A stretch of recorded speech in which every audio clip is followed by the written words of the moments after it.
Kumbinsido pati mga sports analysts sa Japan. Puspusa na ang paghahanda at pagpapakondisyon. Isa na namang Pinoy ang maglalaro overseas. Paldo-paldo ang offer. Yan ang pag-uusapan natin for today's video.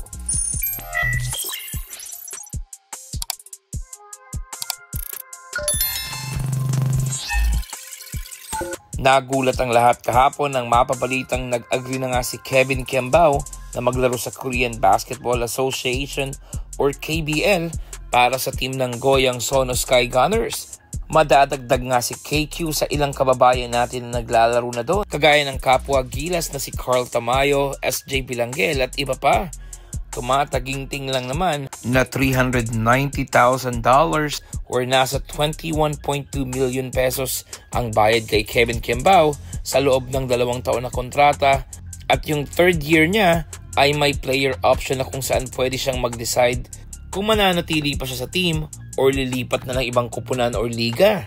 Future secured na nga para sa 23-year-old Gilas at nakaset na itong lumipad papuntang Korea after lamang ng UAAP Finals. Ano nga ba ang nagpabago sa desisyon ni KQ? Well, isa na siguro yung pagiging tatay niya at pamilyado. Need niya ma-secure ang future ng kanyang pamilya. Binuhos niya na yung 2 years niya sa Lasal and I think he is more than ready for the pro. Kumbinsido naman ang ilang mga sports analysts sa Japan na NBA ready na nga ang Koshigaya import na si Kai Soto. Kung tutuusin, sa liga ng Japan ngayon ay wala nang katulad si Kai. A 7'3" big man na very agile, may inside and outside game. We already saw kung anong kaya niyang gawin dito sa liga and even sa international scene against best of the best ng ilang mga bigating bansa. Kaya tingin nila, it's just a matter of time na makikita natin si Kai sa NBA. And this season, with Koshigaya Alpas ay pwedeng maging huling team niya na rin ito sa B-League dahil baka sa sunod na taon ay maglalaro na nga ito sa NBA.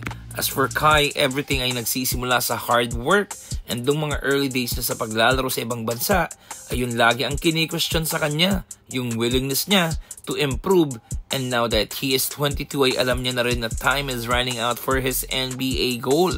Need niya na lang ipagpatuloy ang magandang simula niya this season sa B-League dahil maingay na ulit ang pangalan niya sa international scene.